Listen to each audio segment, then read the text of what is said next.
Welcome to the OTP podcast, where we bring you uncensored, unfiltered conversations. I'm your host, O, joined by my co-host, Mr. Y and Ginny. How you guys doing? I'm all good, bro. All good, man. Looking forward to another game week, That's it, my team. Season started to heat up a little bit now, you know what I mean? Starting to click, so it's getting interesting, bro. It's getting interesting. Yeah, man. What Mr. Y said, he's come straight away the positivity today, so we're all good. Things are starting to click. Games are being won, goals are being scored, and hopefully we can carry that on tomorrow. How are you feeling? What are you saying, OJ? I'm good. I'm just gonna sit my room and say I'm good. You said them injuries. How them injuries treating you? Life be. I always tell people to stop crying about injuries on their side. So I ain't crying over no injuries on this side. Well, we'll see what you say next week, innit? You got Brentford. Well, they said, Klopp's leaving. You know what we're going to do? We're going to slap him with one more. We can do, 6 maximum? We're gonna slap him with one more. We're just gonna slap him with one more, just to send him one nicely. So 12:30 kickoff as well. You know, we don't like that. That time slot, but life. Get the job done. You know, top of the league. It's normal. It's what comes with it. Right. I mean, set the standards, isn't it? That's what it's about. I think statistics show that we do get just the job done. Yeah, but you guys do have a lot of fans. The max. I mean, Asia, no, I hear it. I'm not shying away from it. If you want to be the best, you're going to be put on TV as much as you can and whatnot and blah blah and rah rah rah. Like obviously, it just came with a lot of slip ups, and issues. But I don't fight from it. I like to see obviously, the only bad thing about a Saturday 12:30 kickoff is it can ruin your day. Because when Liverpool lose at 12:30 or play terrible, I ain't trying to go out. I ain't trying to be outside. I ain't trying to socialize. But you know what? You better enjoy it because it allows you to set pace, innit? And then obviously come, a couple of weeks' time, you'll be back in Europa and you'll be playing Sunday and you'll be playing last. And then there's the pressure of see ahead now. You know, you get what I'm trying to say to you. Do you know what's funny? I can't lie to you. I heard something completely different, you know. I thought you said come next season when you're still in Europa. That's what I heard. So I was ready to start cussing. But sorry, I'm talking about it. I'm trying to say to you, so enjoy it because playing first gives you that you've got that freedom or without that pressure of they've won this or they've won that. You put the pressure on the other teams and they have to follow suit. You feel me? So it's a different dynamic. You got Mo back. Mo's back in the fields. Quickest recovery, hamstring recovery I've ever seen in my life, but you know. No, but it wasn't as serious as we first thought. That was from early, and if Egypt was to go through, all of that would have happened. But it just to be fair though, having to work in our favor. It wasn't like he was out for 3 weeks. It should be the 4th week, I think. To be fair though, they always said he'd be back for the the AFCON final, right? So he was kind of in line roughly with that had Egypt made it. Obviously they didn't, but it's not like he came back sooner. If that was the case, then I'd have been looking at him a bit sideways, like, yo, man really ducked the test, yeah? Man didn't want to stand up for his nation like Sadio Mane did. But yeah, same thing. You got one shooter back, one shooter missing. It's all right. But I guess we'll get more into the top of the table team a bit later. We'll start with a team that might go top of the table this weekend, depending on results. Can they go top of the table this weekend?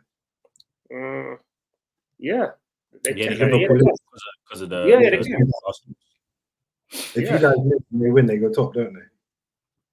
Yes, it's a hard one still. So where do you want to start? Who wants to start off with? I let Mr. White go. I want to hear them. I just want to hear machine for machine and machine a couple of times. You know what I'm saying? Why? It's gonna be for me. It's looking like it's gonna be a routine win, man, for City. I mean, we saw Chelsea struggle against Palace on Monday night, right? So, and that's a Palace side that's depleted. You got Roy Hodgson. I mean, wishing him, get better soon or whatnot, because obviously he collapsed yesterday and whatnot. But he's been on a downward trajectory this season. You've got Elise out. You've had Decore out. Eze's out. Eze's out. Do you know what I'm trying to say to you? Gehi's out as well. So you ain't got Palace's best 11 on pitch, and it's taking you to the dying embers of the game to get a result. So that says it all, man. And their confidence is waning. I mean, for Chelsea, on the other hand, it's a good warm up for the final, right? Because obviously they got Liverpool next week Sunday. That is so horrible. It's true, but can you imagine? This was speaking about Chelsea, you know. This is going to be a deep, like they can get slapped 2 weeks in a row. I don't know about warm up. Bro, but I'm talking about from a sense of they can go out and play with no pressure, in the sense of go out and just be free, because you're not expected to get a result from City. It's a bonus. You get a draw, that's a good result. No, I don't think you're wrong. I just think it's crazy to think like how the mighty Chelsea have fallen. And I love it. But you know what? We don't talk on it because we don't talk on small clubs like that, right? Let's keep it 100. Chelsea don't get that same publicity that other teams would. If that's United, the way we were talking about United earlier this season was with way more vim than we were talking about Chelsea. And the way more vim than mainstream media talk about Chelsea. When Arsenal were 8th, I remember the way we were talked about. The shots. Bro, it was, but we were in the trenches and everybody let us know we were in the trenches. Whereas Chelsea are doing their thing and they're struggling and no one's really saying much. It's not spoken about. It's a bit boring talking about Chelsea, to be fair. Like they come do their little bit, sign 100 million players, but like Abramovich was a big part of Chelsea and he's gone. The way obviously he used to chop and change the man, he's kind of ruthless. They've lost that, the mainstays in their team, like obviously Lampard's from ages ago. But even when they've converted now and then they had Kante and stuff, they've lost those mainstays as well. So they're in a massive transition, and they didn't really have like a big identity before. So now it's like they're trying to find one, but they're gonna have to start sticking with a manager and stick to the type of identity they want to build. Because right now I don't know what they're trying to do. It's like he's trying to replicate Abramovich, but not quite replicate Abramovich. I've been telling Chelsea fans, every Chelsea fan I chat to, I'm like, you're back to where you were before Abramovich. This is who you were. This is your identity. Abramovich was the sugar daddy that picked them up off this curb, put them in a nice hotel, in a nice house. They're living, you know what I mean, living luxury, living large. Give them some fresh clothes. Yeah. You know what I'm trying to say to you? They get used to a certain way of living, and then he takes his checkbook away and says, you know what? I'm God. I'm moving on to a new thing, younger thing. He said, I got a new home. And that's exactly it, boy. So it's no surprise, really. But I mean, from their perspective, in terms of Chelsea, I think they can kind of go into the 3D, like with the idea of like we just need to go out and try and play our game and do what we can, warm up for, in my opinion, the biggest game of their season, which is next week. Do you know what I was gonna say though? Do you? Because I was gonna say I agree with you, but you see, like, well, this is still me agreeing with you. I don't know why I keep saying, but do you think do you think they're gonna tactically try new things or tactically try set a way to test like for next week, or do you think? But then I'm thinking, I still don't know really what their tactics are to try. I think I'm giving too much credit here. I know it's a different team, but if they're Chelsea are smart, that's a good idea. But for me, if they're smart enough, they go back 5 and play 5-3-2 or 5-4-1. That would be the smartest thing that Chelsea can do tomorrow. Try and hold out and get a kind of a result, a draw, whatever. At the same time, seeing if that can be implemented next week against obviously a rampant Liverpool. And they're going to need, obviously with Salah back and stuff, you know, I've got some hitters. We all know about City's wingers as well. So I think they'll be best placed to try a 5 at the back, and maybe even a 4, either 3 central midfielders and 2 up top, or a flat 4 across that, and just try and pad out the middle of the pitch. What would be your choice of 3 midfielders? Would it be the usual, the Gallagher, the Enzo? So if they don't have 5-3-2, I would say, or even like a 5-3-1-1 kind of thing. Gallagher, Caicedo, Enzo, and then probably Sterling or Cole Palmer. But the problem is that when you play like a back 5, and then when you play defensively, you need an outlet. You need someone that can hold the ball. You need someone that can bring the rest of the team up the pitch. Jackson is not that guy. Broha is not good enough. And obviously they do have Nkunku, who's not that type of player either. So it's a bit hard then to work out what they're going to do with that. But I'd definitely go 5-3-2 with Nkunku. It's hard to drop.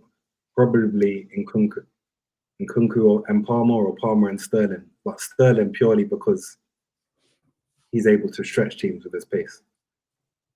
But wouldn't you think, on the flip side, the best thing to do is to try and replicate what they did earlier on this season? Because for large spells against City, because I think trying to do a back five against City and allowing City to have the ball and defending in some sort of low block and then trying to hit them on the counter is probably not the best suited for Chelsea, for a team who can't really defend and they've got so much inexperience. I mean, one of the big factors against City was their ability to press City, the legs in midfield. You know, you had Gallagher and Enzo and, you know, even Rodri struggled. That was a game where Rodri really struggled. I remember particularly I don't feel like he had the energy to match what they did. And there were so many times he was caught out on the ball, and they managed to fluster City in certain situations, win the ball back high up and create, you know, good opportunities. And they've got, you know, the pace on the flanks to kind of hit City. I still don't think they'll get a result with all being said, but I'm just saying, if anything, I think maybe the best course of action would be to replicate that, because a lot of the goals they did concede were kind of like errors. You know, you had the penalty that Haaland got. I think that was the first goal, if I'm not mistaken, which was controversial to say the least. I didn't think it was a penalty, to be honest. So it was moments. The City only had moments in that game, you know, in that first half. I think they grew into it in the second half, but that first half, it was Chelsea that looked much the better side. And I think for a young team, talking from even like our experience as Arsenal fans, I think the best thing you need is consistency and trying to kind of create these patterns, and changing from a back five to a back four might not be the best thing for this young team at this moment. They've played back five a few times. Obviously, they've been used to this 4-2-3-1 now, 4-3-3 that they've been playing the last few weeks, but well, a bit longer than the last few weeks. But they had played a back five at the beginning of the season. They played a few games as a back five, so it wouldn't be like an anomaly. It will be like they've trained in it before, they've played in it. So yeah, well, although they played it, it's not their go-to tactic, is it? And we talk about consistency. That's the biggest thing for Chelsea right now, is consistency. There's no consistency performances. There's no patterns. It's the same critique that we've actually spoken about with Ten Hag, right? Where you don't really see what the manager's trying to do. It all looks like a mismatch. I mean, with Chelsea, one of the more positive things for them, in contrast to, say, Ten Hag's football, there's moments where you see Chelsea actually ball out and create chances and move the ball fluidly, but then their finishing lets them down. Whereas at spells, for large spells of the season with United, it was quite the difference. You didn't really get those patterns. It was just one or two players that would bail them out. But yeah, so I think for them, what you really need is consistency. And you've got this run coming up to the end of the season, and you need to try and amass as many points as you can to try and get some sort of European spot, whether that be Conference League. You know, and it sounds funny to even say it, but they need financially, from a financial perspective, when you read what's going on at Chelsea, they need some sort of European football. And they need somewhere where these players can play additional football, where they can continue bedding and growing. And I think another season outside of Europe will only harm them. So, Mr. Y, let me ask you, and O actually, would you, obviously they're not as good as City, so if they want to put out their 4-2-3-1, 4-3-3-3, do you think that's a smart idea? Or do you think, if you was Poch, would you change it and go more defensive, or would you try and play your game? And if you lose, but you're trying to implement your style. If you obviously pick up a point or three, then even better. Oh, I'll let you answer first, bro. See, it's weird because remember we had this conversation about what manager was it, and I was saying if you can't keep trying the same route. Remember we were talking about this weeks ago. I think it was about Bournemouth. Yeah, we're talking about you gotta just like at some point, like insanity is like doing the same thing, hoping for the same results in it. So like, but then look how that turned out. No, this is what I'm saying. This is what I'm saying. I was against it. But it turned out, obviously, he's done it well. But the games that I'm talking about, like, we clearly know that Chelsea are not as good as City. So do you try? We're talking about specific games, or like changing up specific games against a team like that might just break that down, or do you then just try and compact yourself to not have that from the start? It's risky both ways, but yeah, just like to hear your thoughts on it. I think if I was him right now, I'd be looking at next week thinking, let's try something different. I do know going at back five is inviting more pressure. It's just basically asking to be attacked. But the thing about great managers, they find a different way to win in it and a different style in it. So I would be open. I would be looking at, okay, this ain't working. How can it work? But even when we was explaining who would play where and whatnot, it kind of gave us, it was just when you was explaining, Ginny, like the formation who's going to play where, it kind of gave a little bit of a selection headache. So we would have the same issues thinking, okay, do I start Palmer, and Gallagher need to play. They've been the best two players for Chelsea. It's about getting the best out of your in a place where they can be on their best game, because they're going to be very important playing. I definitely would be more of a. I like, Jose played a certain way away from home, a certain way at home, and etc. So I'm very much like an old school manager that I like to think, okay, I'm going to tactically try and set up different, especially to the opponents. And even when you're watching like the videos back, you think, okay, this is how Haaland plays, I'm going to do this. And you even saw Everton do it the other day, where they had you see people, certain players were targeted to we saw it last season as well. They had actually on in right mid and then tucking into like a right. And then yours had rush. Yeah, so this season they had tried a different thing. Last year it was Ben Goffrey, I think it was his name, and that was was just enjoying that battle. So they tried everything. So that would be my thing. So if it's not individual, there's places that individual backs need to be won. So obviously the centre backs maybe to. I'm old school, so I would change something. I would personally. I'm not a big fan of back five. I was talking about it. I think if you go with a back four like Chelsea traditional, and Thiago Silva is one of them centre backs against Haaland, it's going to be a very long day. No, I hear it. I mean, look, I think when we talk about tweaks doesn't need to be the whole system. Tweaks can be, you can make tactical tweaks that remain within the system. So you play within your set way. I think as a big club and a team that's trying to create a certain philosophy, and it's the same thing that I was talking about with Areola at Bournemouth. You want him to keep the fundamentals the same. You can make tactical tweaks and maybe how you might defend certain areas of the pitch, certain people, how you want to have. You might want to do a man marking job on, say, KDB, for instance. You might want to have Gallagher following around the pitch. There's things you can do to nullify the threat. But at the same time, you also want to play to where you've also had success as well. And when we look at that first game, the first game between the two teams, I feel like in midfield, the energy and their ability to kind of overrun City with their energy was a big part of Chelsea's success in that 4-4 win. Yeah, as Chelsea fans like to remind us. So for me, I would think you'd go down that same route of what brought you success, but then you make tactical tweaks within them, because even in that game, Ginny, Thiago Silva played, right? And we were all thinking, well, start of the game, I was thinking, shit, Haaland's going to be eaten. He's going to be eaten.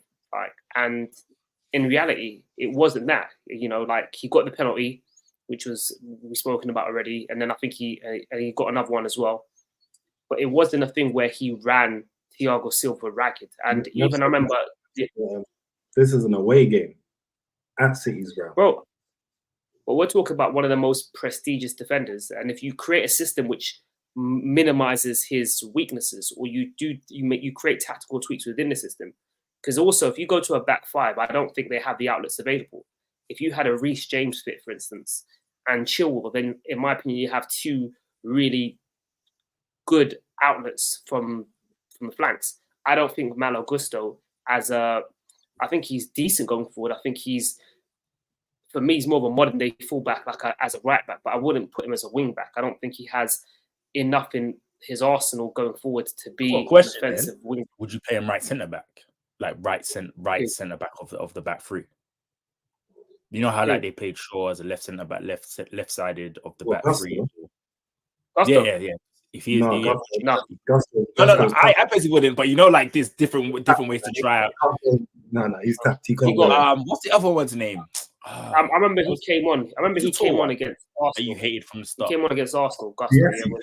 Yeah. sorry, Mr. I just figured. I remember used to call him.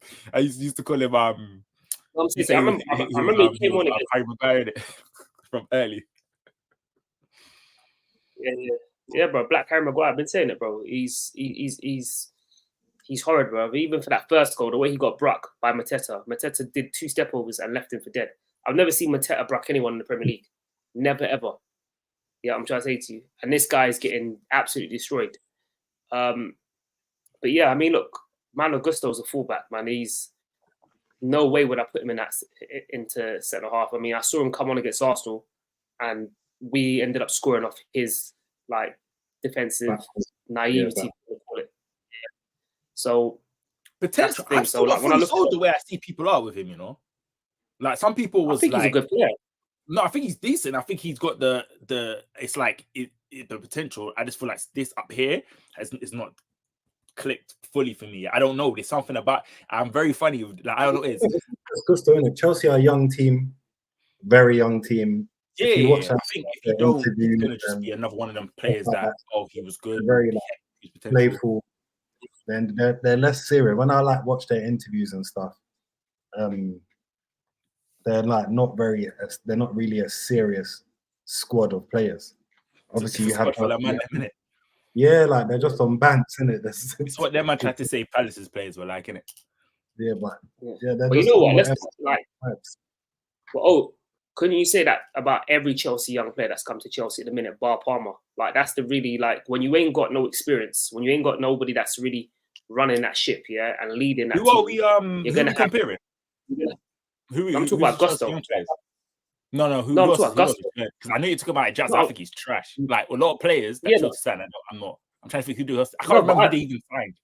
They're just so unimpressive. I hear what you're saying. They're so unimpressive. Or there's no like I don't see a simmer of like I'm just like I can't remember. All right, cool.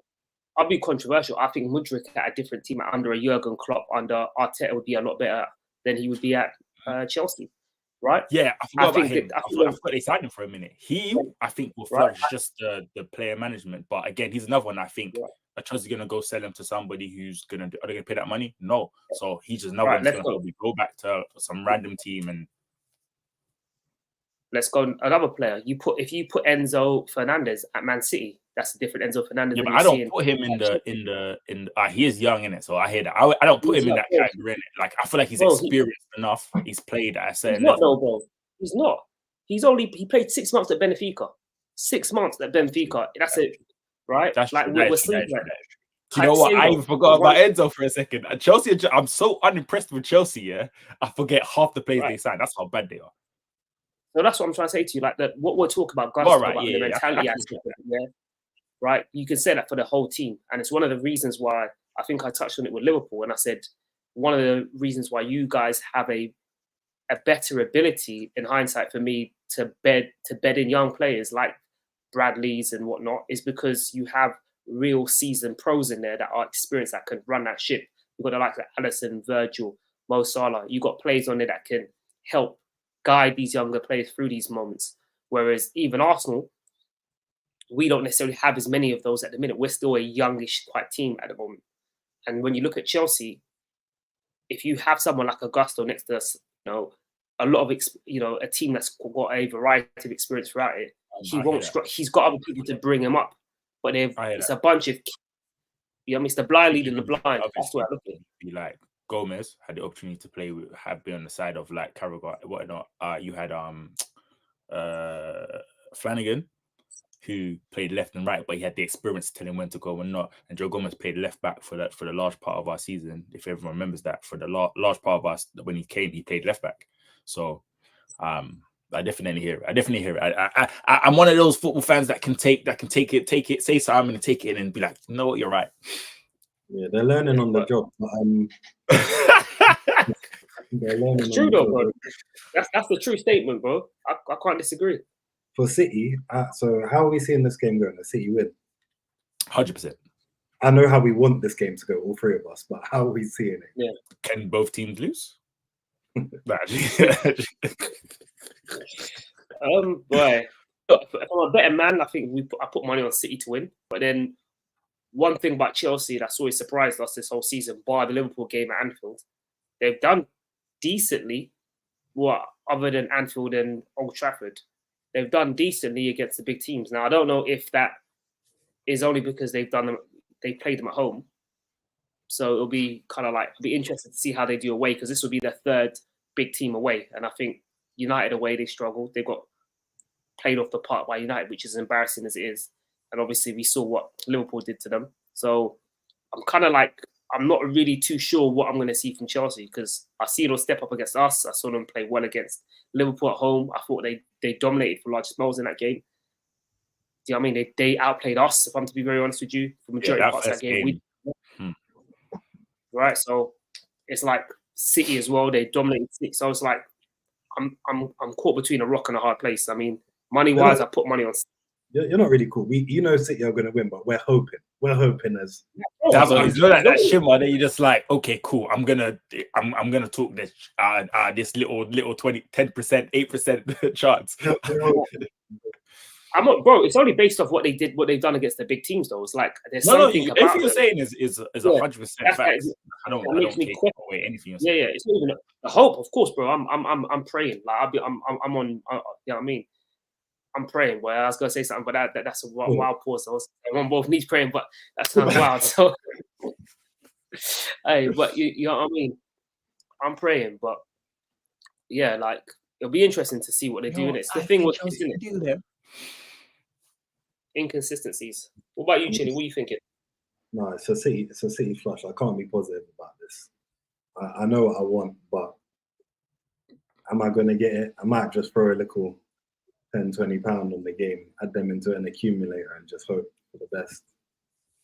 But, you know what? Whatever you bet, I'm put a pound on that, mate. I'm put one solid pound on that. We both need it, man. We both need it. We need to stop the City train, because their train is starting to gain some momentum, some speed. They're stopping at each stop, allowing passages on.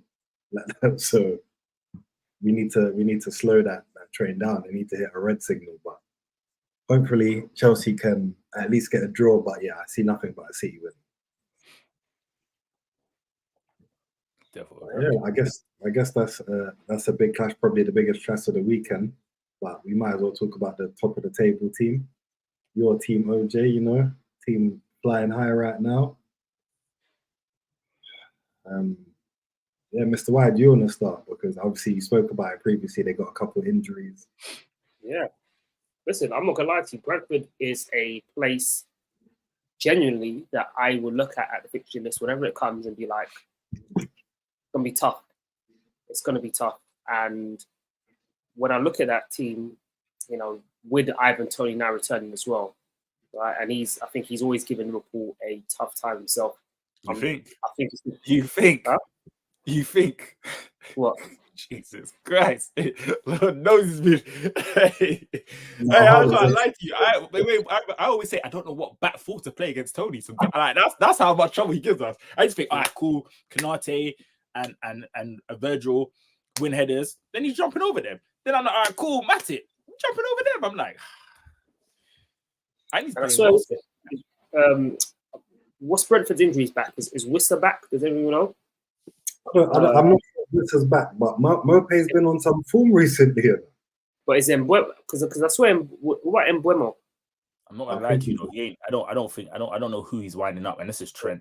Trent's not been there. I don't know who's gonna wind up. Mope might just kick Van Dijk in his knee or something.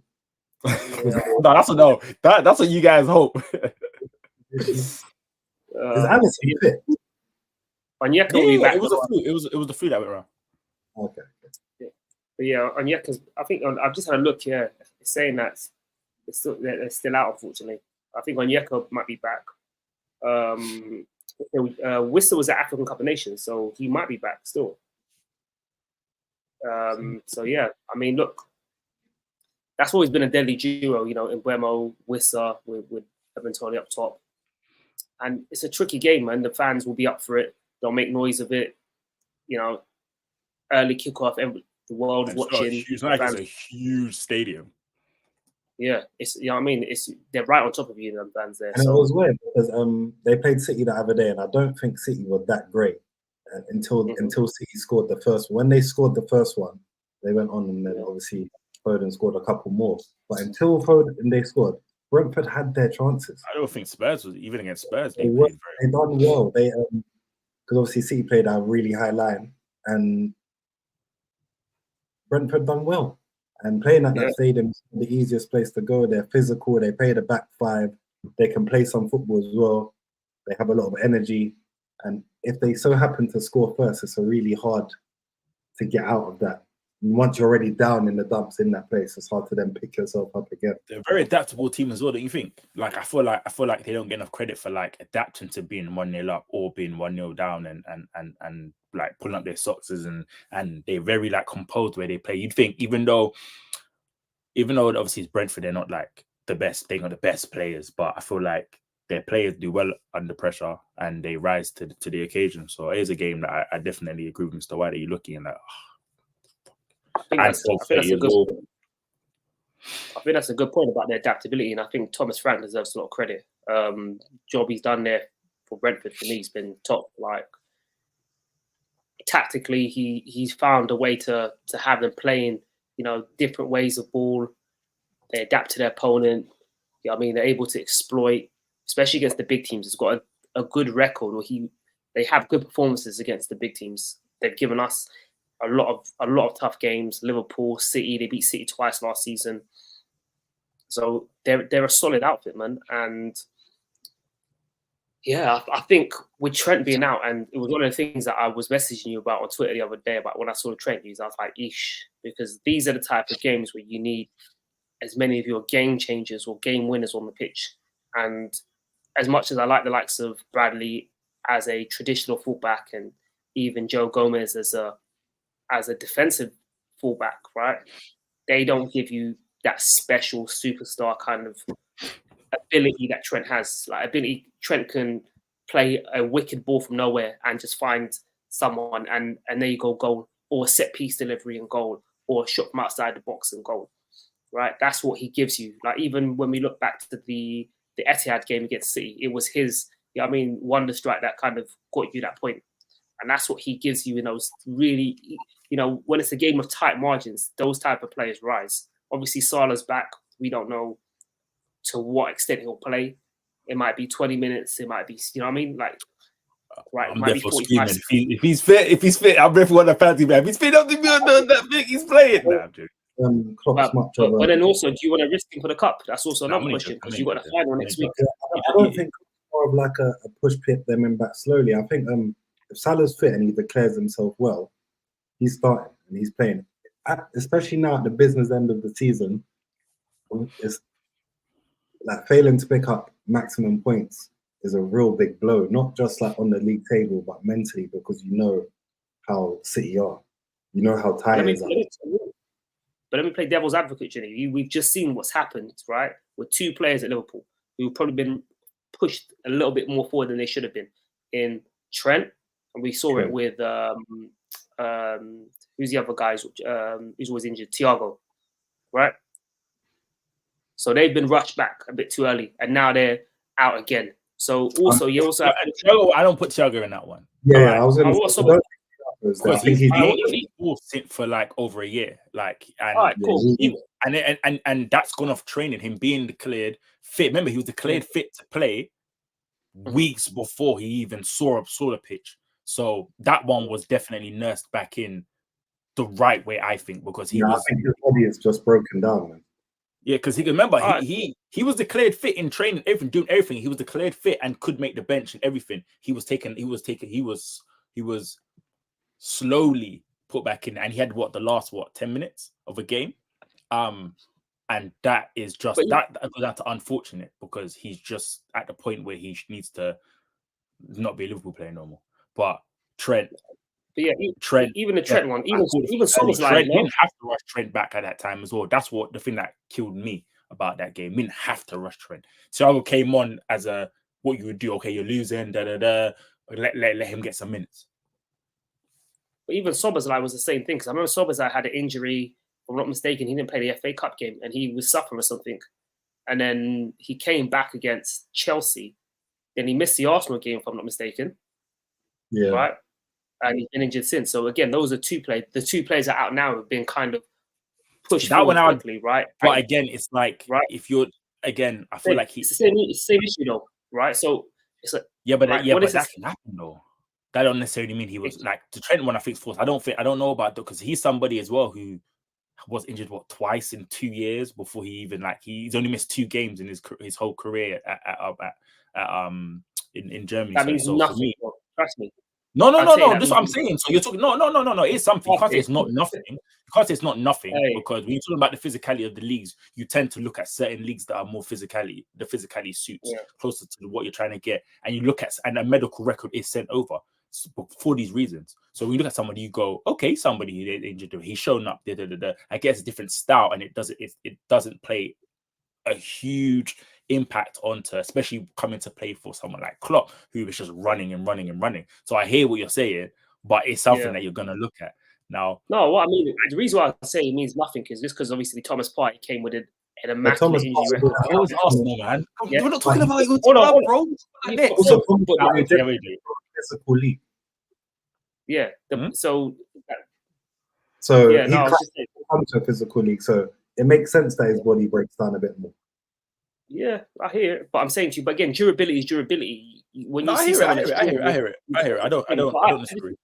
But going back to the point is even with hamstring injuries, as we all know, like once you have them, if you've got one, if it isn't all the way recovered, you do too much too early, you're out again, and there's a significant blow for your title hopes. So there's also a management of, do we think about the here and now and push Salah out into the pitch and have him show up right this second at the potential detriment of our, our title hopes overall? Because if he goes out now with a hamstring injury again, what's the other way as well though? Yeah, I'm not gonna lie. Bang a hat trick, and then he's the game winner, and he's fit the rest of the season. Yeah, if I'm a manager, I wouldn't. As a manager, I personally wouldn't. If I was playing FM right now, or I was the manager, Salah's not starting for me because it's not a game. If I'm a Liverpool fan or Klopp, if the doctors, the physios have declared him fit, he's playing. He's starting. You know what? I was definitely on that side of the argument. It's give me 45, give me 60. Don't get injured. Try and give me 60. Win the game, and then I'll take you off. Yeah, I mean, for me, I look at it the other way around because I saw. Look, we beat Liverpool and we beat Liverpool and we beat West Ham the other day, right? But Jesus had a little flex, had a little something, and they declared him fit, but they were like it probably wouldn't have been ideal for him to start, and now he's been out. Had we dropped points in any of those games, you look back in hindsight with was it really worth having him play those minutes at Forest because of it was because he won us the game. But I'm saying to you, only in hindsight can we say that. I'm just saying to you, for Liverpool's sake, especially because we're coming to the business end of the season, I think it's probably safer to have him start on the bench and give him and bed him in slowly. Because my only reason don't really actually man for Trent, because the Trent Szoboszlai, those are the reasons why I changed my mind. I tweeted, I'm going to stand my I said if he's fit, he starts. But then when I started thinking about, damn, 3 players come back from injuries and then gone right back into being injured. Yeah. We're playing Brentford. They're a hard team, but do Salah have to start that game? Yes. Salah have to start that game. We'd prefer him to start that game. I don't think it's a game he has to start right now. I think but also, Chili, you also forgetting as well that Liverpool's attack, we've spoken about it many times, is their trump card, right? They're so blessed in attack. We were not talking about taking Salah out and putting, I don't know, someone who you don't rate or someone who's not a sufficient backup. They still have Jota, Nunes, Diaz. They still have all these players, but exactly. they're already missing Trent and Szoboszlai. So if Trent was there too, okay, But when you're already missing a key player, then another player that makes the wheel turn a bit faster, and then you're gonna miss Salah as well. It's a lot of key players. He'll be on the bench though. It's not he'll be on the bench. Again. Right.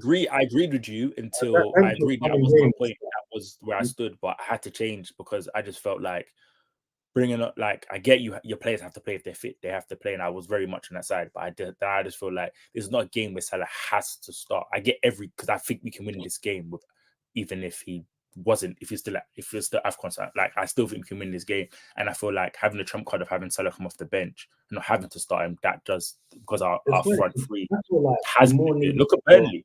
We didn't play well at all against Burnley, but we won 3-1. So if you didn't watch that game, you would think, okay, bang, they scored goals, but I feel like you more need him against Brentford away than against Chelsea in the final. That's my personal opinion. Yeah, because the style of play, isn't it? Like who going to play again? Like I hear that, but that's what I feel. I hear. I mean, there's arguments for both arguments. I personally just feel like, again, I was agreeing. That was my standpoint, and then I think yesterday I was like, like Mr. White said, if you get the points without him, and then you can bed him in for your long-term goals, it makes so much more sense that you can get a lot more out of it. You have him for the rest, then you might have him for the rest of the season on fire, scoring goals, no issues. But if you so happen to drop points tomorrow, and then because you decided not to rest him, and then you play him against Chelsea after you've rested him, and then you still don't win the game, then more questions are going to be asked. Like, why didn't he start the game before to get him in the rhythm? Like, for me, it's easier as well to start, get the rhythm, and then come off the game. We're at the business end of the season. There's things to be won.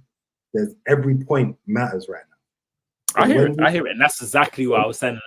Even Liverpool fans on Twitter were saying to me, "Nah, we're the elevated," and I was like, "Bro, we need to win every game, so we need to have a mentality of if you're fit, you're playing, blah da da da, and whatnot." And I can't lie, Salah to me is a very he's a healthy guy in it. Like he's not the way he looks after himself on as well. I was like, if they say just life in it, but he's not injury prone. I feel like a player like him will tell you if he's available to play.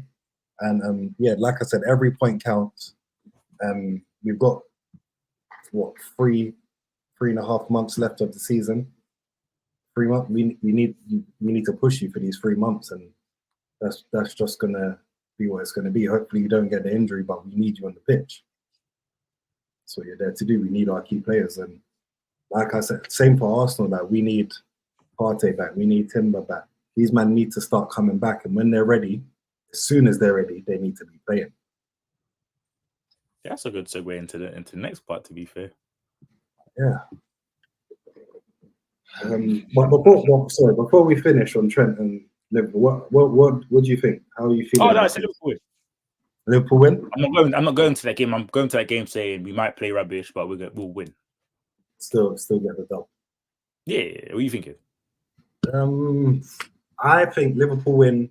This is you say this is not you hoping Liverpool lose because of the title. I don't want you to win, but I think the way your team is set up right now, whenever you lot score first, I see you guys as the winner. So for me, as long as you score first, for me, you win the game. Saying that though, we've been behind a lot and still I know. And you still come back. Most points, I think. Actually, that's top because. Yeah, that's not sustainable at all. Yeah, it doesn't make sense. But for me, if you lot go ahead, you win the game. You're that kind of club. Like I can't see you lot going ahead and then dropping points from there on. So because then the other team have to come out, and that's where your dangerous attackers start really hitting them on the counters. And can we stop saying that Liverpool, the when it comes to the VAR, are the most this and that, I think statistically it's been proven now, especially this season, that we've been the most against us for. I'm not. Because everyone needs to come for us for this and whatnot. So, there's a lot of calls here and there, and sometimes it's just the referee's ignorance and shit understanding on how to actually use VAR properly. Speaking on rest, though, before we go to the next part, what are you guys thinking about this blue card sin bid? What the fuck is that, bro? They're getting rid of the game that we love. Like they're destroying the game that we love. What is a blue card? What are you sin binning? It makes no sense. You're destroying the game. I saw someone talking about it the other day, but it will make our game slower, and it will, because good teams, like Man City, for instance, you take away Rodri gets put in that sin bin. They're going to keep the ball for 10 minutes until he comes back. And then when he comes back, they're going to go at it again, unless the other team lose a player. And how many players can be put in the sin bin? Do you put someone in the sin bin that's already on the yellow? Like, it makes no sense. My thing is, what happens when your goalkeeper rushes out? It's not they've given like in the whatever, and they've given him a sim, like giving him a blue card. So what's the difference between sin bin and a yellow card? I'm not really feeling it. I just don't think it makes no sense. I think the people that are in power that decided that one. I think they're just bored, you know. What they need to do is send these referees, go back to like educate these referees a little bit more. They need referees that, I feel like they need some referees that have previously played the game, so they understand certain challenges and game states and how the games are managed by other teams a bit more, so they know when someone's wasting time. They know when it's like a red card challenge or a yellow card challenge, or someone's intentionally tried to do someone. Like when I'm seeing people, so obviously I don't watch. Well, I watch quite a lot of football, but mainly Arsenal. And I'm watching. We were playing you guys, and Ben White has got a throw in, and yeah, he's taken long with his throws, but for me, and he gets booked for it against you guys. And I'm thinking, yeah, he's taken a bit long, but you throw to who's available, isn't it? Yeah, he's not taking a piss because he's trying to find. I saw that as well. Or like Konate getting a second yellow card for the same thing that Gabriel done. Yeah. My play, I don't really see. You know, it's funny. At the time, I actually thought that exactly the same thing, if not worse. Gabriel's one was the way he held Nunes, but I think Nunes' reaction just took all the attention away from it. Yeah. So I guess that was that. But yeah, the blue card thing, I just feel that it just makes no sense. They haven't even worked out the yellow card system, the VAR system. So until they work out how to use this properly, I have a question. So you see how like we're always encouraging footballers to do their coaching license and whatnot. Should we start encouraging footballers to try and maybe do their refereeing licensing and they get their badge and stuff like that? Because that could be a shout. You said getting ex-footballers. Could be a shout. I think it could be like a lesser profile of players. You know, players that drop out at an earlier stage of their career and still want to be involved in the game on the pitch. So I think they could use that as a thing, like, you know, players like from the lower leagues or players that were playing like non-league, but players that have still played, isn't it? Like they still play like at a non-league club at a decent level and understand when someone's trying to do something. Or like if you go like to someone like Ericsson or somebody who's like worse off, who could never play football again due to a heart condition or not, but you know what I mean, something that has a long-term injury with it. Obviously, that there's loads of things that will stop that, like the pay, blah blah blah. That might not be up to standards to use it. But, yeah, I mean, it also how the culture is represented within the refereeing body is not the best. So for football to be played by such an ethnic minority background, per se, like such a black background, it's very hard to see them, like us as black people, as referees or as managers and stuff. So there's a lack of representation, which also affects it, I think. Yeah. And the referees are just really old school right now. And I refer to them as like on the field feds, because that's how I see them. They're just on the field feds. They feel like once they put that referee in uniform on, their buddies with each player, and they're just like, shut up before I send you off kind of thing. So who are you talking to? At the same time, they're going to want me to sign their shirt at the end of the game, and so they can give it to their kids. For me, I feel like they have too much power and they abuse it, and the way they use it is a bit weird. But yeah, definitely the underrepresentation. It's a bit old school. Like screws, yeah?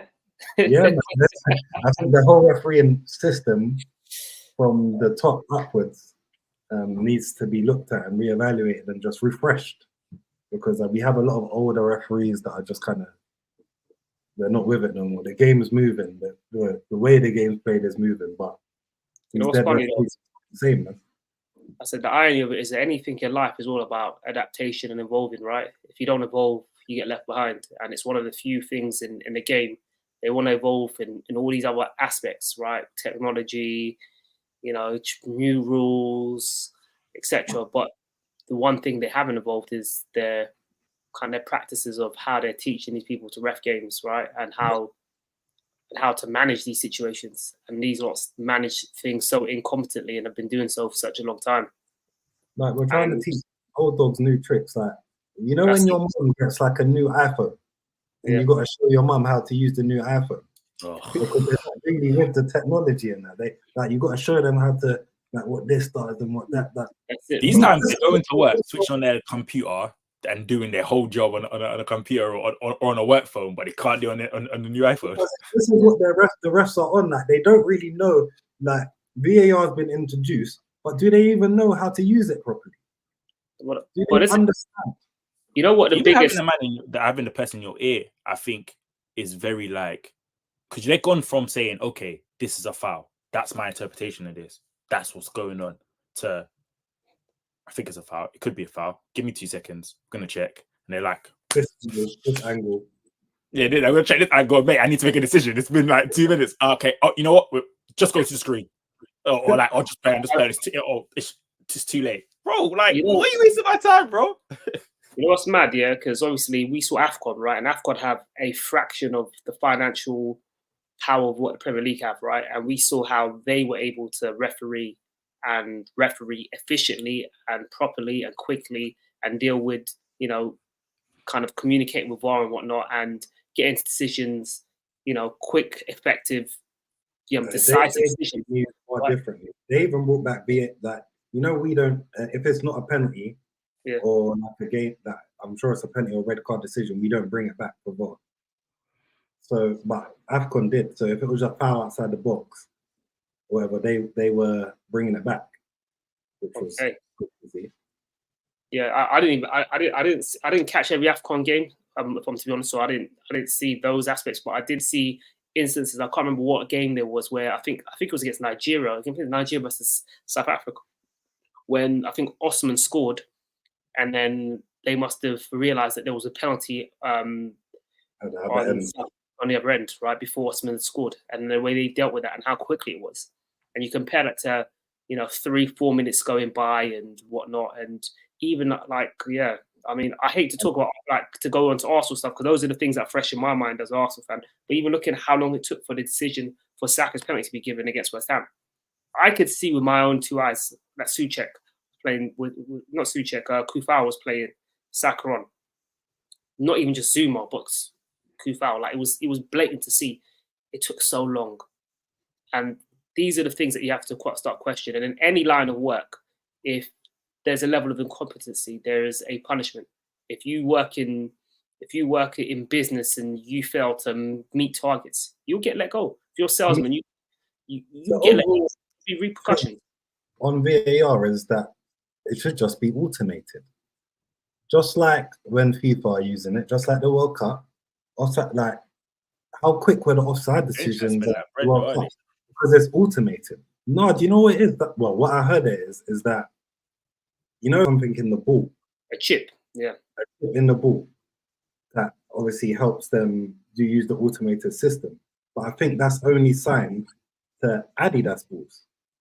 Whereas the Premier League, use Nike balls. And they can't use it with Nike because it's like, it's for Adidas. But sure, like, they don't want to spend the bread, like Mr. White said, to get it everywhere. But automated systems, how can you argue with the computer that's telling you that it's offside? It's coming in next season, from what I'm hearing, isn't it? It's coming in from next season. Because I'm tired of drawing some lines. I hope it incorporates, I hope it incorporates when balls go over the line. Because all these they're trying to do these angles that we saw against. I think we saw it against United versus Brighton, Arsenal, Newcastle.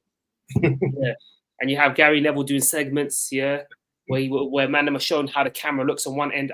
I'm tired of all them things there. Just put the technology in the board, and I'm trying to say to you, there you go, decisive. No one's going to argue if technology says when goal line. Don't they have that for their watches? Don't they have that already? I No. know it don't. The whole ball has to cross and blah blah blah. No. I'm talking about I'm talking about when the ball goes out. So do you remember World Cup? I think Japan had. Japan had one. I'm talking about like when Arsenal, Newcastle, United, Brentford. This. No, I know. Sorry, I get you. Right, that's we got specific goal line technology. Yeah. Well, apparently we're going from Nike balls to Puma balls soon. I don't know how I feel about that because I don't think I've seen it in my lifetime. I'm happy with the traditional Nike. Years back. What did they? Was it not F1? What for Premier League games? No, not Premier League. Like Carabao Cup or something like that. They need to bring back that. What competition had What competition had Puma? We had one. Obviously not recent. I was working. No, that's what it must have been Carabao, but I ain't clue. I don't know. It would be. I want that total 90 ball back, boy. You know the ones with the circles. Yeah. That total 90 ball. The winter one, the yellow and blue one. That was the one. I mean, that reminds me of. The 2000. 2003, 4 seasons, and man. But I guess so. Yeah, we're going. Me and O spoke about it before. We're going for a straight flush. Liverpool win if they score first for me. O saying that we're winning. Mr. White. I'm seeing it. You know what? Yeah, I could actually see a draw, and it's a. You didn't say what you can see. You said, "What do you think's gonna happen, mate?" Yeah, I'm telling you what. That's what I can see, bro. I'm telling you, bro. You gotta, like I said, man, ain't happy with what I'm saying, and then they're getting a bit. I'm not happy with what you're saying because I feel like be negative with Arsenal. Don't leave my team alone. I want to start banning you from giving your opinion on Liverpool. Nah, I'm joking. Hey, bro, if I was playing Brentford, I would be nervous. I've told you this before. Listen, Mr. Wise nervous about everyone we play. Bro, away games. Listen, let's keep it 100. When City play Brentford, everybody's like, "Ooh, this is a trick. Like they could get a draw here because you know that." They got the weapons to harm them. I'd say the same about my own team. So when I'm talking about your team and you got some injuries, I'm only playing. I can see a draw because I just think I don't think Salah will play much minutes. I don't think he'll play the entire game. I think he'll come on. With Trent out, Szoboszlai out as well. I don't think your midfield is as optimal as what it could be. So I can see them doing well, and they've got players coming back from AFCON. Frank Onyeka's coming back. I think Wissa will be back. So that gives them somebody alternative to Malpe. Tony's in good form at the minute. So, and they score goals and set pieces is somewhere that they've always been a threat to you lot through. So that's why I say it. No hate, bro.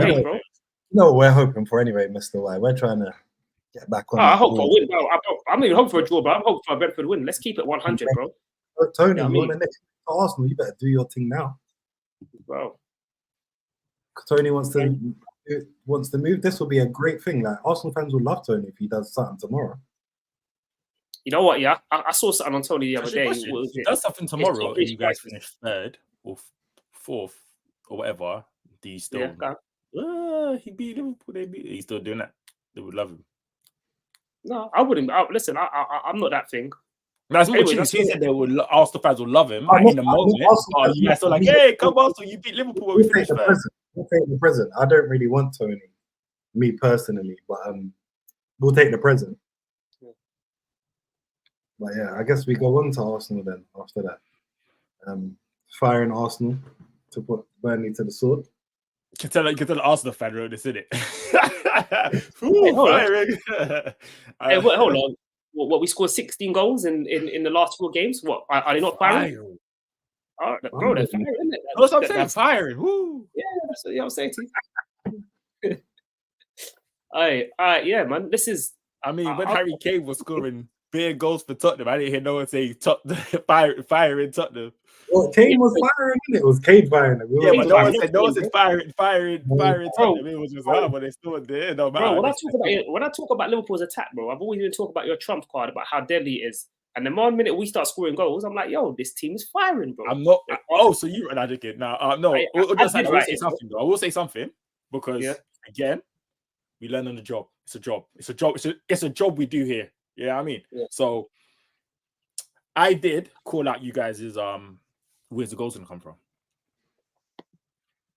Then you guys turn around and slap 6 against an opponent that I thought would have caused you some harm. So I'm gonna give you guys that.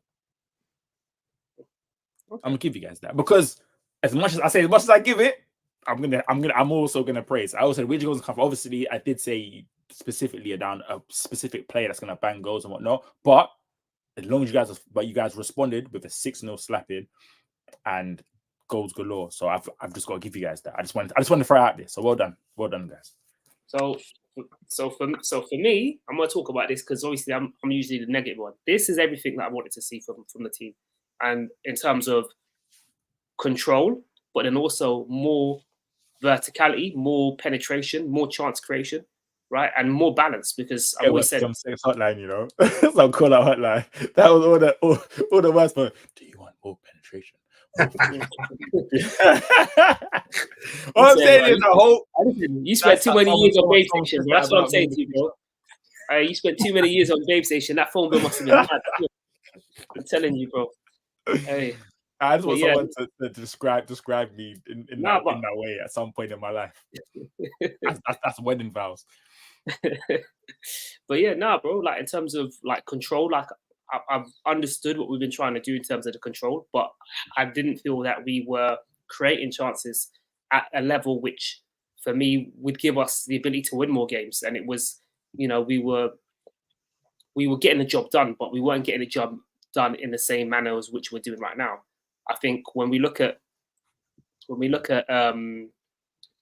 the West Ham game, Saka had 2 chances he could have scored, which he missed. Right, you had Trossard missed two chances he should have done better on, and we still scored. We still pumped them for 6. So that is more of what I wanted to see. Right, we nullified them completely, nullified them defensively, solid midfield, chance creation. Odegaard was doing his thing. So this is more. Just to ETV football channel. Respect Babe Station, guys. I'm not gonna lie, everyone probably had a little Babe Station flick at the channel when we were younger. You know, it was free. It was free. It was the best free betting channel, aka After Hours, bro. Or channel After Hours, cool, bro. Jesus Christ. Just throw in another one, Mr. Y. Yeah. Yeah. This one's aimed at you, you know. That's all good, man. I'll take that, bro. I've already said it anyways. But yeah, like I said, man, this is more what I wanted to see. Chance creation, domination. I wanted to see a balance because I always think in life to be successful, you always need to balance everything. You need to be solid defensively. You need to create chances. You can't just be one way or the other, right? It's hard. You can, but it becomes harder to achieve what you want to achieve. Like, for instance, Liverpool are, in my opinion, the most attacking team in the league and probably got the most depth, but they will need defensive solidity within the season to win a league. Otherwise, it won't be.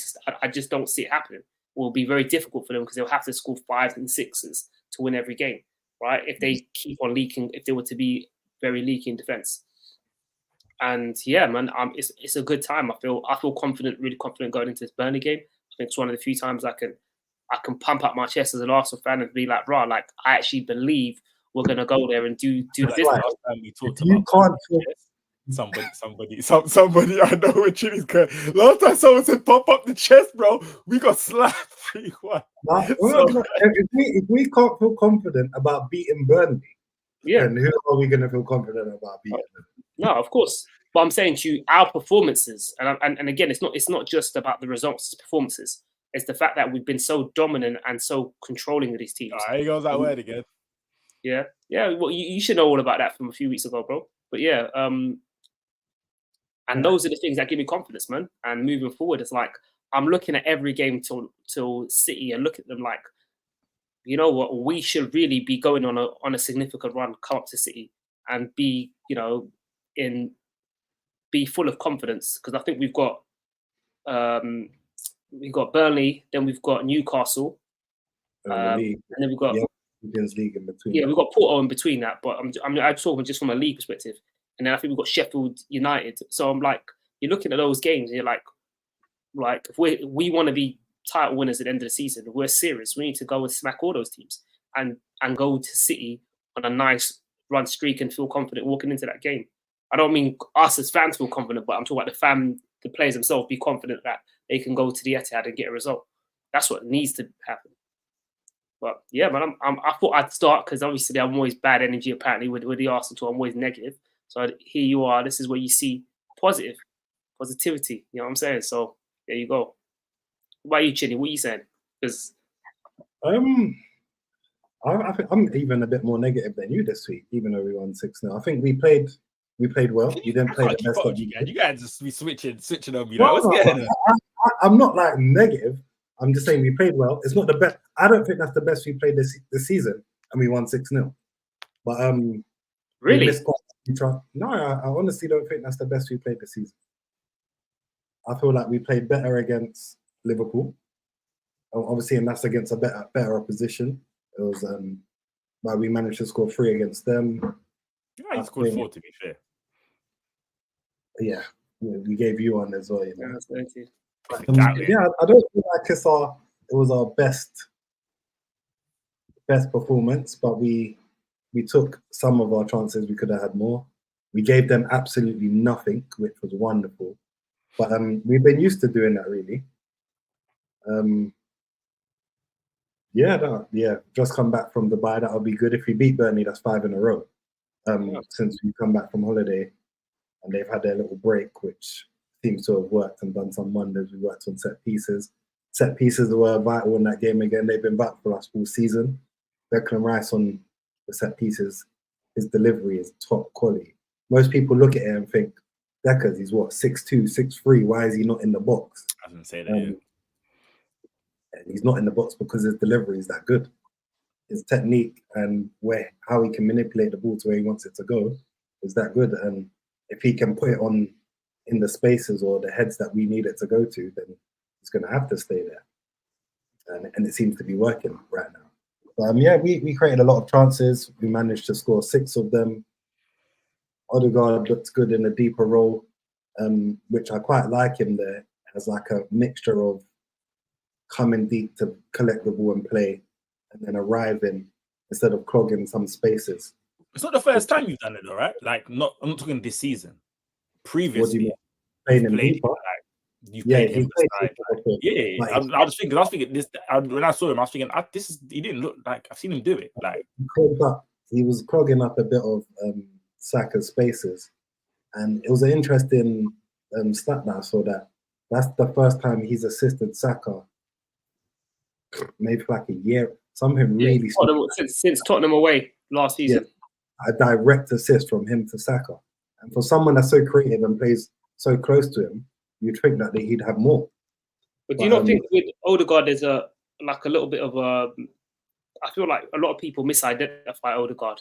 In my opinion, I don't think when you look at Odegaard, he's built in the likes of a James Maddison, a Kevin De Bruyne, like a cheap as output creative player. For me, I look at him as more of a David Silva in the sense of he can knit the ball, he can knit the game nicely, he can make those passes, but his whole game is not reliant on. He's not a player that would just be like in the half space, whipping in crosses continuously, shooting outside. Really, really good that comparison. But I think if you give him like the number 10 space and say just do this, he can do that also. As in just play 10. We're going to sit 2 behind you, the defenders, and all I want you to do is create as a 10. I think he can do that. But I think his natural game is more suited to what you said, David Silva. He can collect, he can rope around, he can get passes, he can arrive in the box. He can kind of do a bit of everything, which makes him a more rounded player. Yeah, no, definitely. I mean, I think with him as a 10, I think he can play the 10, but I just don't think he's built in a Bruno, KDB, Maddison, where they're just so heavily reliant and focused on, should I say, output. Yeah, like it's always about how trying to hurt the opposition, whereas he's more about maybe recycling possession sometimes, slowing the game down, passing between the lines, connecting the game. I mean, I'm so shocked that you don't think that was our best performance. I mean, I don't even mean it from a scoreline. I just mean it even from the opposition touches in our box. I think the shots on target. Maybe statistically, but depends. I guess it depends on who you play and stuff, innit? Yeah. So I just mean in terms of like shut out, like restricting a team, like I look at it like a boa restrictor, like a snake. I mean, we restricted to nothing. Yeah. And they're a better team. So for me, that's a better. I'm happier to see that than to see what we did against West Ham. I'm happy to see both, but I'm just happier to see. Yeah, but I think that's more of a, because it's Liverpool. Yeah, like it makes, I don't think it was a better performance. Yeah.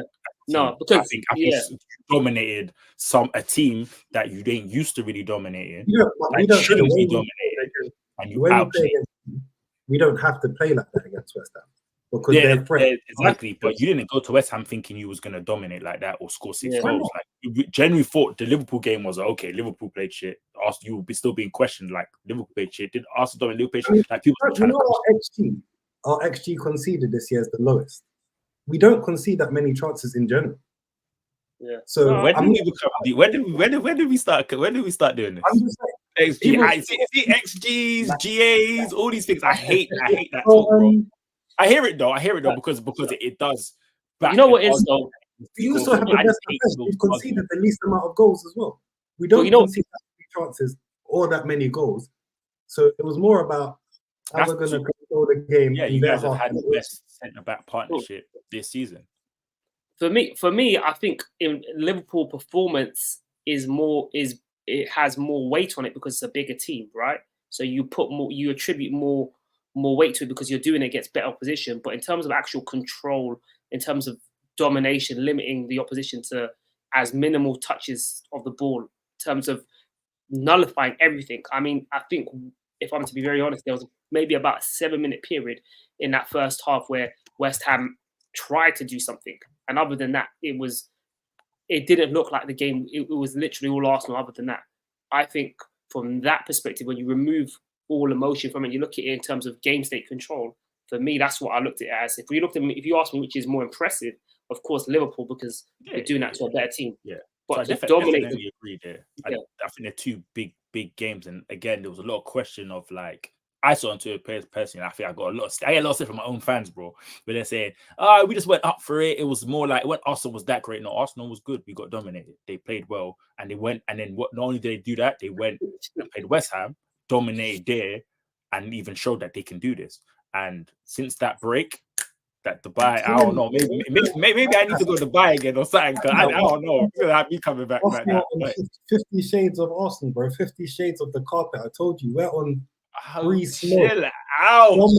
Chill out. We might even get another one, Chinny. I'm sure you've been seeing, and obviously, I think if Chelsea beat Leeds, then our game gets postponed. So we'll have another 2-week break. So off to Dubai we go again. Refresh, lads. You know what I mean? Bring back Partey, bring back, you know what I mean? Timber, bring back Vieira, all them man there. But we're hoping. I think about talking about the actual game. I think Burnley they try and play in a very expansive game. They're not the Burnley of old, where they sit there. They got the two big strikers up front, kind of working on one target man and one off him. They sit in their 2 banks of 4. They're a bit more expansive with it, which will obviously help open. It'll be helpful for us because if they try and do that against us, it's not the best idea with the quality of players we got. You know, the one thing that when I watch Burnley, and we done it to them when they played at the Emirates. They have the keeper, the England under-21 keeper. He's a decent young keeper, come from Man City here, who they actually invested quite heavily on. James Trafford, yeah. Yeah, Trafford. They've conceded. Imagine this, Burnley. What we know as Burnley as a club and what fans think of Burnley, you kind of see them like a Stoke, kind of playing Brentford kind of style, and they don't play like that at all. They've conceded the most cornered goals out of everyone this season. Arsenal have scored the most from corners out of everyone this season. Where do you think the first goal is going to come from? And when I watch Burnley, you see Trafford, he's like a stick. So yeah, he can play with the ball at his feet, and yeah, he can do some shot stops, but he's weak. He's like a little boy in a man's goal. Even though he's tall, he's like a stick. He can't come and claim crosses. He's not commanding. And this is where I think Burnley are really struggling because he's just not. He's feeble. Yeah, he's really feeble. And when we start throwing players, that's what we're going to do tomorrow, I'm assuming. We're going to go say, Saliba, Gabriel, you stand on him. Ben White, go and annoy him because that's what Ben White does. And yeah, we're just going to drop it on them. But I see nothing but Arsenal win. we'd have to play exceptionally bad to not beat Burnley tomorrow. I mean, I don't take them that lightly in the sense of I saw how they did against Liverpool. I thought they were very unlucky in certain times against Liverpool. I think what's his name should have scored 2 goals. What's his name again? The striker on loan from Chelsea. His name slipped. Fofana, yeah. Fofana. He should have scored 2 goals in that game. I think he missed was it like a one-on-one a sitter? He missed one-on-one sitter almost, where he hit it wide. So like I respect what they offer because they do have an ability to create chances, but with how we're playing at the moment, with the confidence of the back of the results we've had defensively, our set piece threat, you know, you got Declan Rice making Ward-Prowse look like, you know what I mean, look like he's taken over in that set piece division in terms of from set pieces. So it gives you that confidence that we can do that. And we're all starting to score goals now. We're all starting to contribute. So all in all, I think, you know, 3 points is a must. It's mandatory. So yeah, man. Oh, because I know you don't want to see us winning, but how do you see the game going? Nah, it's Arsenal win. I can't see. I mean, I can see a draw. No. It's Arsenal win. I feel like no matter what style of play Burnley tried to play, or they tried to change. To be fair, Company doesn't even change. Like, Company thinks he's got some full-fledged attacking team that can go toe for toe against every team, and he shows simmers of it. But I just don't think they're ever gonna. He was better off trying to keep it old school Burnley, and then having a striker that can run off it, then having a striker that can run off him or something.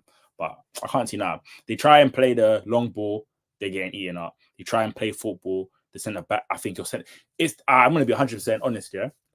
It's been a long time outside of my team, I'll say, that I've seen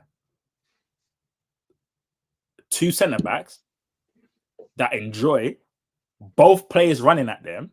I don't care what nobody says about that. He don't care. And Saliba, and both like the physical, both like the aerial, like they love that. I don't care. Like, obviously you can be like, oh, I don't really want to whatever, rain day and so whatever. But I genuinely feel like them two. Usually people say, oh yeah, Saliba just bats off. He does the Van Dijk. They both don't mind doing either role if they have to. They both will happily step out. They both happy let the other one step back and whatnot. And that's how it works so perfectly. Usually you have one that is more like, you know, you'll trust him to run and jump and get him the ball in air or one and once, whatever, set off, and usually one's a little bit better with their feet. I gotta give him credit. I thought he think he was that great with his feet. I'm not saying he's the most amazing, and you guys probably can they don't have Van Dijk will ping the ball forward and whatnot. Yeah. And that's how like Rose. But I genuinely feel like that don't stop Gabby from taking the ball and spreading out or spreading to the left, sorry, and then going to pick a pass. Why? I meant to say a wide centre back. You're like wide, spread wide. I mean, okay. You know what I mean? I don't want to hit on that spreading anything. I haven't seen so while after Freddie Gibbs. I was playing FN, yeah, and I was looking at oh, maybe I should try and play my centre back because I want my wingers to go forward and what, you know what? Anyway, but I feel like personally, like they just enjoy. You don't see that that much. For as long as we've seen football, it's usually one does one job and one does the other. When I left left-footed, we want this and that, but they both enjoy playing the ball out of the feet. Like, they're okay to do it. They enjoy it. They don't care. And if they're not afraid to make a mistake or lose the ball because they just think, nah, the other one will get or I'll win it back. And I think that's one of the things where, like, when everyone's having these comparisons, yeah, you can have these comparisons and whatnot, but this season, I think they've just run away in that sense of, like, that's what you have, where you see, like, Kanate trying to do it a little bit more. But I just feel like I just like that partnership. I really like your defensive partnership, to be fair. I appreciate it. I think last year, what point they try and play, I feel like Arsenal will just be like, sweet. It's a very important factor of our season. If they stay fit, a lot of things are possible because we don't concede that many chances. But like you saw last year, when Saliba goes out or if Gabriel goes out, that will cause another bigger issue. Obviously, we won't be putting Holding in there to stop the tide if that goes wrong. But at the same time, no one's going to be Saliba. What's the injuries like for the team them two? How many games have they missed? Like, not through being rested, but through. Saliba doesn't really miss games. Obviously, last year he had the injury to. Yeah, but just this season, he ain't missed no games. Like, he's not been injured. Gabby ain't been injured either, is he? No, I've not been injured. None of them. See, that's a big factor, and because if you even take it back to, and of course I'm going to just talk about my club for a second. Think about like our centre backs are injuryprone.com. Like I feel like our whole defense now are always shifting injury and whatnot. So it's very like after Van Dijk's injury, I don't think he's ever come back to his normal self. He's come closer, but he ain't the same Van Dijk. Then you think Konate gets injured, Matip gets injured ridiculously every season. Konate, and I don't think they're players that can play every game of the season or whatnot in it. So I think that's a strength. I always say like I think it's a strength of many players, and it's a criticism I have of other players, and I'm not going to get into it, but just in terms of availability, like being available, having players that are consistently there for the course of the season is a massive part of whether you will succeed or you don't succeed, right? And yeah, having those two, for instance, those two are essential to any potential success we will have. And we've all heard the sayings: goals win games, defense win leagues. And if we think about historically over the course of the Premier League, for instance, and all the title-winning teams, they've all had a solid foundation of centre halves, right? Even Wes Morgan and Huff was for that season, right? Was imperious, yeah. So they all have a unit of centre halves that play together for large periods, that are available for large periods of the season, and have a solid relationship and give a team foundation. To win games. I think we got players coming back at the right time. Hopefully they come back and stay fit, because City have got a fully fit squad. No, they don't, bro. Jack Grealish just went out. Yeah, there's got a couple of injuries, but before that they had more or less a fully fit squad. Liverpool obviously get players back. We need to get players back so we can make it interesting, because otherwise. Do you not think that's a myth? Because I saw this the other day. I saw Tottenham fans on Twitter like celebrating because their squad was finally fit. Everybody was available, and then all of a sudden Pedro Porro and Udogie are out. Right? City was celebrating the other day. Yeah, fully fit squad. Jack Grealish, Bernardo goes out. So I'm just like, there's this idea that. Yeah, you'll never have a fully fit squad for the whole season, but I'd rather lose a Reece Nelson than a Fabio Vieira. And you know what? That's exactly why I don't have sympathy for like when Newcastle was crying and the fans were crying and people was crying. I'm just like, bro, I'm not giving no sympathy. We just play people are injured. I just think the whole idea. This is why you sign. This is why they say, okay, you have to. But this is why if you want to compete and you're playing at all levels, it's not. You need to have 13. 40, like you can be really unlucky. Like Tottenham were at one point this season really unlucky with the amount of players they lost, because that's not normal to lose that many. Like I hear that, but life, bro. Yeah, And they went out. What did they do? They went out and signed another. Oh, you're a cold dude, bro. Because you're the type of person a man get hit by the bus and be like, that's life. No. I'm not that bad. I had a friend that was hit by a bus. Someone's gonna get hit by it. But yeah. But no. In a sense of like, we've been through like dumb injuries and had to play CDMs at centre back, Jordan Henderson, all the stuff. So it's not just because of my team. I'm like, but you see me crying. I was like, okay, injuries. I cried. I didn't cry, but I was like, okay, why would we invest in the centre back? We didn't invest in the centre back. We went all the way to the next part, bought some dead centre backs. Life, it happens. But I mean, from the outside looking in, if you lost Virgil, if you're top of the league, right, with say 5 games to go, right? Let's say you're top of the league with 5 games to go. If we lose Virgil. Right. Now I'm saying if you were 5 if we lose Virgil. But listen to what I'm saying. All them in the same. You know that same season I'm referring to, right? No, listen to what I'm talking about. Let me finish my thing. Let's say you're 5 points top, yeah? Come and with 5 games left of the season.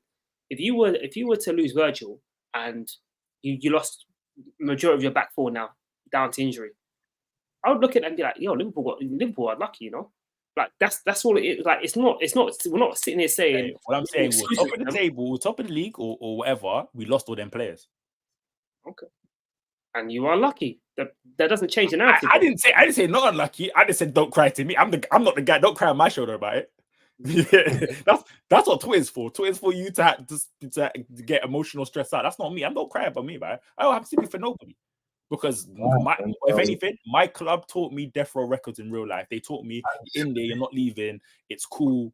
We're not investing the way you should want to invest. We're not a reactionary club. We don't invest the way we think. We don't think we could have won that league. That we could have, if we signed a solid centre back at that point, we could have won it. We could have still won. League was first. Like obviously it was Christmas in January, but we could have won that if we signed a proper centre back. Okay, move on. I have no sympathy. On that, I hope you guys lose a couple players tomorrow. Who wishes injuries on people, bro? Like, what human being are you? I ain't that bad. That's cutthroat. Yeah, but he might have meant 3 red cards. He didn't say for injury. He said it helps you lose a few players. He never said for injury. You assumed it's through injury. Chinny's got a pure heart. What Mr. Rice said. Yeah, I'm saying to you, I got you, bro. You guys don't want the race to be interesting. Don't want it interesting. Man, I want to win. Bro, I want Man City to get players sent off every single week to the end of the season, bro, and us to just walk the league, bro. Wait, so you think if they do that, then the league's yours? No, I'm just saying to you, I would like Man City and you guys, of course, both of you. I'm just saying, just throw us in that conversation. If you want, I'm just saying. I just mentioned you a second ago, so I didn't feel the need to mention you again. Like, you know, I'm trying to say to you, but if the Eagles hurt, I'll mention it again. And Liverpool to get injuries throughout the season. Oh, you want to wrap us?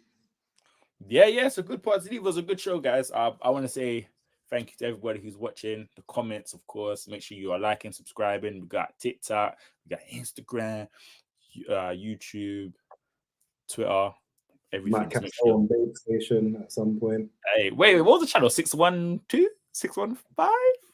A little 61 some? No, I didn't have Sky when I was younger. I go to my guys. Yeah, I just want to say thank you guys as well. Obviously, we do this for ourselves, we also do it for you guys. And any comments, anything, feel free to run it our way, and we'll discuss any topic points or whatnot. Especially shouts to Chinny and Mr. Y for obviously holding this down as well. So I want to thank you guys. Anything you guys want to say to our viewers before we? Yeah, man, we'll see them again next week, hopefully, with another 3 points collected from our Arsenal supporters. I hope you enjoyed the show. We need to do a watch along soon.